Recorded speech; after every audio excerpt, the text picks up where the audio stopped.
I just finished rewatching the 1972 Alfred Hitchcock thriller, Frenzy. And for those of you who have seen the movie before, you may notice that I'm not wearing my tie.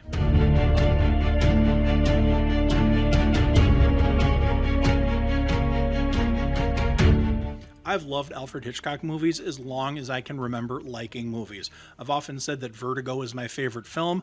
I also love Psycho. I love North by Northwest. I love The Man Who Knew Too Much, both versions of it. I don't think Hitchcock has made an actual bad movie. Some of his movies are better than others. The movies that came out right before Frenzy aren't my favorite. He did Topaz, he did Torn Curtain. I haven't seen those in a long time. Maybe I should give them another view with fresh eyes, but I don't recall liking them very much. This movie seems like a massive return to form. This movie, his penultimate film, I kind of wish this was his last movie. The movie that came after Family Plot was good. It was a fun sort of murder mystery thriller thing, sort of a dark comedy. Frenzy seems like the culmination of his entire career. Everything that he's learned about making movies and storytelling since the 1920s is viewable in this movie. Alfred Hitchcock is the master not only of suspense, he's called the Master of Suspense, but he's the master of visual storytelling. He knows how to use the camera. He knows where to put your point of view to get the most out of each shot. In this movie, spectacular in that regard. There's one sequence, an overhead shot looking down into a jail cell as our hero character gets locked away for a crime he didn't commit. It all looks really, really good. The opening sequence of the movie is gorgeous. It's regal music with a helicopter shot going down the River Thames, and it's sort of a jump backwards through time. I know for Hitchcock in '72, this was contemporary, but for us in the 2020s, it's like looking backwards in time. You see the ships belching out black smoke, you see new things under construction. A lot of the popular high-rises of London just aren't there yet. Camera zooms in to a political gathering. There's fine British ladies and gentlemen there in the audience, and some guy is speaking on some political topic. It doesn't really matter what it is. It doesn't pertain to the movie. It's talking about cleaning up the river or whatnot. But the important thing is that you hear somebody scream, and there's a dead body in the water. And right away, you know this movie is a little different because this is the dead body of a naked woman with a necktie wrapped around her corpse. Prior to this movie, Hitchcock had to put up with the Hays Code. He had to put up with studio censorship. He couldn't show everything he probably would have shown in his previous movies, which I actually think made the previous movies excellent. Having restrictions forces creativity, and I think Rear Window maybe was a better movie than if they actually showed the murder. But this is Hitchcock completely unshackled from any restraint, and he got to make the movie he wanted to make, and he painted a dark picture. After the body in the river, we cut to our hero character. He's not really a likable guy, but you empathize with the guy. You feel sorry for the guy. He's down on his luck. He's an everyman. He gets angry. He shouts. He gets frustrated. We see him down on his luck. He gets fired from his job at a tavern because he's stealing drinks, or is he? He claims he's going to pay for his drinks, but we aren't told. We don't know. We kind of have to infer that. But the point is he's down on his luck and he has no money. He visits with his ex-wife, and a lot of people see him arguing with his ex-wife. And then later on, when his ex-wife is murdered by the necktie killer, he gets accused of that crime, and his girlfriend Babs gets killed.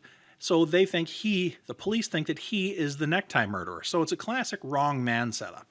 Our real villain is a guy named Rusk, played by Barry Foster. Apparently, Hitchcock wanted Michael Caine for the part, but Caine thought the movie was too repugnant. The character was too repugnant, so he turned down the role. But Barry Foster did an excellent job.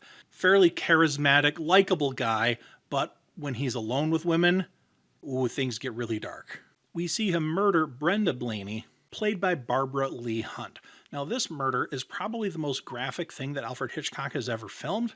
Because of YouTube algorithms, I'm not going to say the R word, but there is an assault on her that is filmed in graphic detail, and then he murders her with a necktie. It's gruesome. It lingers. It holds on. The camera holds on the scene for a really long time, and you get uncomfortable, intentionally so. It's supposed to scare you. It's supposed to shock you. It's supposed to make your skin crawl.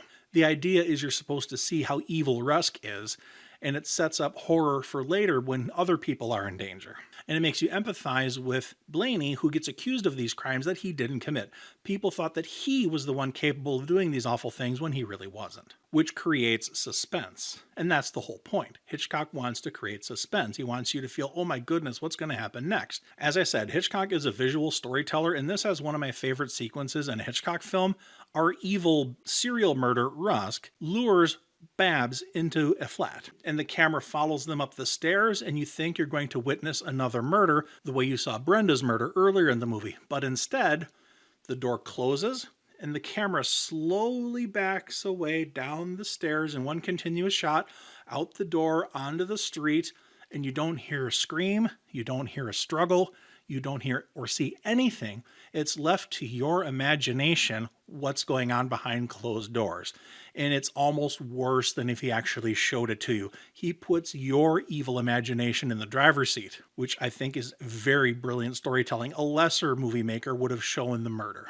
But the movie's not all dark. It has some comedy. The comedy is rather dark, but it has humor in it. Chief Inspector Tim Oxford is in charge of the case, and his wife, shall we say, is not a very good cook. She prepares these delicacies for him, and they're completely inedible, and that brings up some comedy. There's a lot of good dark comedy in there, which keeps the tone of the movie visceral, but at the same time, the humor makes it a little bit of a catharsis for the audience. The movie's not perfect. It's a little choppy towards the middle to the final act. The action goes back and forth a little bit too frantically. Of course, the movie's called Frenzy, so I guess that makes sense. But it's not as smooth later in the movie it is at the beginning of the movie. The movie has a classic Hitchcockian ending that I just love. Our hero character, Richard Blaney, has a tire iron or whatever it is, some big heavy metal club, and he wants to take care of Rusk once and for all, and he finds a dead woman under the sheets. Pull back the sheets, necktie, grotesque face, tongue hanging out, bare breasts. Chief Inspector Tim Oxford shows up, and Blaney's like, no, this wasn't me. I didn't kill this woman. He looks definitely like the murderer, but at this point in time, Tim Oxford has figured out that, Rusk is actually the killer. Rusk shows up, and he has a big crate or big chest that he's going to put the body in. Very reminiscent of Rear Window, where the killer in that movie had a big chest that he was going to put his wife's body in. But when Rusk sees Chief Inspector, he realizes that he's caught. And one of the best lines in any Hitchcock movie, "Mr. Rusk, you're not wearing your tie." And that line ties up the movie perfectly. It ties up Hitchcock's career perfectly. I wish this was his last film. I like Family Plot, but it's a step down from this. This movie really is the culmination of everything Hitchcock learned over his career. In his 70s, with arthritis and heart issues, he put together one final great film that showcases his talent. Thank you for stopping by my channel. Let me know in the comments what you think. Are you a fan of the movie Frenzy? What's your favorite Hitchcock film? What movie would you like to see me watch next?